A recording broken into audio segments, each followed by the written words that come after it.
covered. I'm behind the camera, in front of the camera. You asked any questions. We just there we go. That's my point, man. Look, guys, we're back at Whiskey TV, and Chance and I did a pre-up episode, but they're gonna walk through. Chance walked them through. You guys all know about Sagamore, right?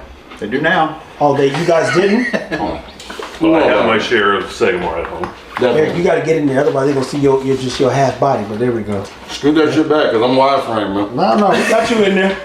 We got you in there. Trust me, you are visible. That's what I'm saying. Now, Chance, you did a blind with them that we didn't necessarily record. But what is it that they thought about the blind that you did?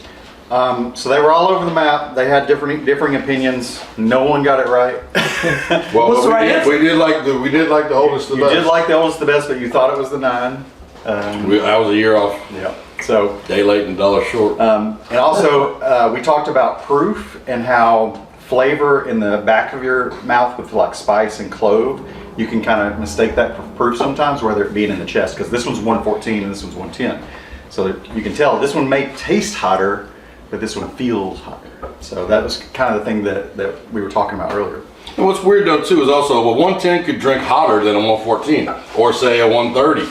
Like I've had 130s that drink cool as a cucumber, and then I've had one that's 105 that drinks hot as hell. So it's like, it really depends on the distillate, right? And how it was finished and aged or whatever the case. Yeah, and you know how we did a double blind last time, we didn't even tell them what it was. So this time they could look at the bottles and try to decipher, and they're trying to think proof and number and that. And Color. Sometimes it doesn't help.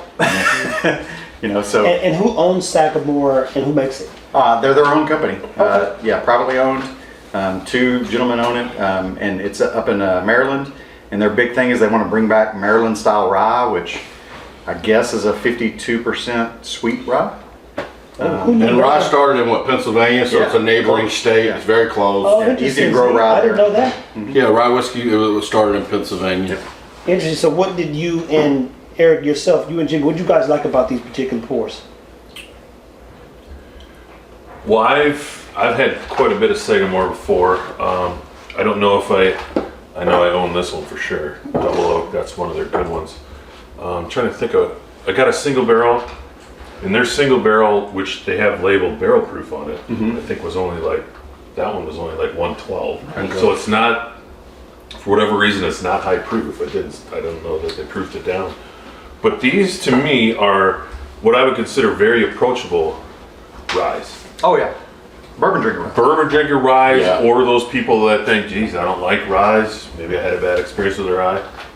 I would offer them Sagamore, and if they don't like Sagamore, then maybe rye's not their thing. Yeah, But it's a very, very approachable rye, both from flavor standpoint, it's not overproofed, Yeah. but there's a lot of flavor and Yeah, easier on the palate, right? We've talked about it before. Most ryes are released somewhere between 4 and 6 years, and we all like ryes at about 8 years because they take that turn, right? And they start to get fruity and Evolve. and the palate gets better on them. And all these are 8, 9, 10s. Just so you know, with Sagamore, they are a distillery. They do distill products, but anything older than 7 years from them is going to be MGP, contract distilled, and their regular 95.5, a combination of that. Anything under 7 years that you see on the label will be their own distillate. until they get A little older, then they'll have some more. every year they'll be able to introduce Yeah. the next one. And what's the reason for ryes normally coming out between 4 and 6 years? It's a sweet spot in the industry. They typically right? think they're ready faster. Yeah. Ryes, they develop in the barrel quicker, and they get, because they're so flavor and spicy, they knock out some of the tannins in the barrels before bourbons can. So that's why a lot of people start with rye, because you can release it earlier. And like I said, the blendery kind of found that niche where, when rye really gets good, like 7.5, 8. And they didn't release anything under that for a long time. Yep. So Sagamore's following that path, and I like their direction. Yeah, I agree.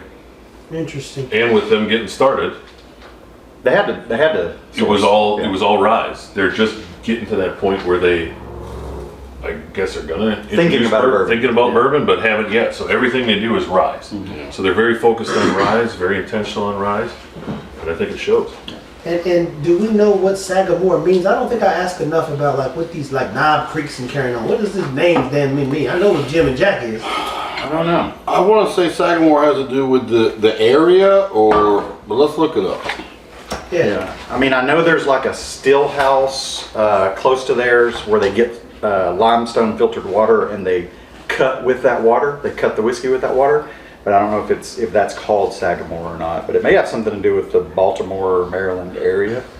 Not real sure. Yeah, well, I mean, again, I think a lot of these whiskeys have very unique names, and Jimmy, he walked me through, I think, one of the Whistle Pig and one of them cock. What's them chicken cock or something? Chicken cock. That's an old brand. That's my point. Like, who knew? And then you're like, oh, that makes sense.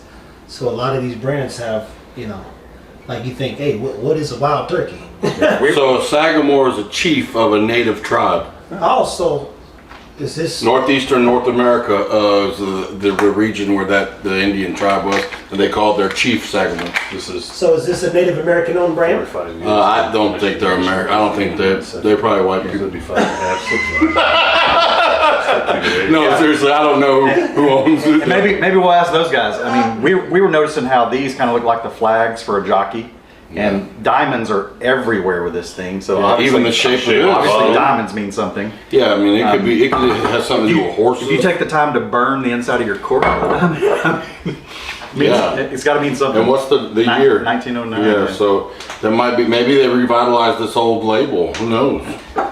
Interesting, guys. Well, again, I feel like we learn something every time we ask enough questions about the rye. Sagamore seems to be a good pour. And Chance, what's the price point on this? So these guys are 60 to 79, I think, and this guy's like 58. Is that a good price for whiskey? Oh yeah, $79 10-year. I mean, you follow the $10 per year average. This is under what most people would pay for something.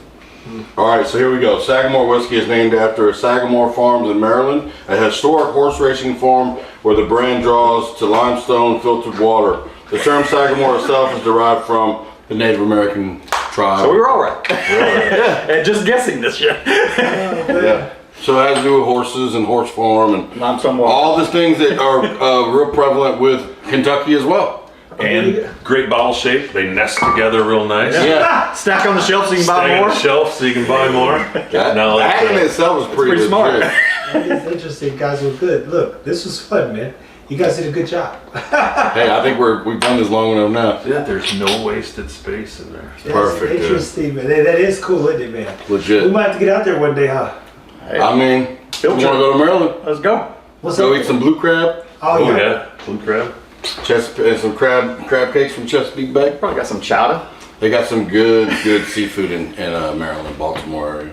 Oh. That's DC, that's DMV, so DC, Maryland, Virginia. You can get everywhere in an hour, like Yeah. Philadelphia, all that. Exactly. Dang, and It that's ain't what- like Texas. DMV.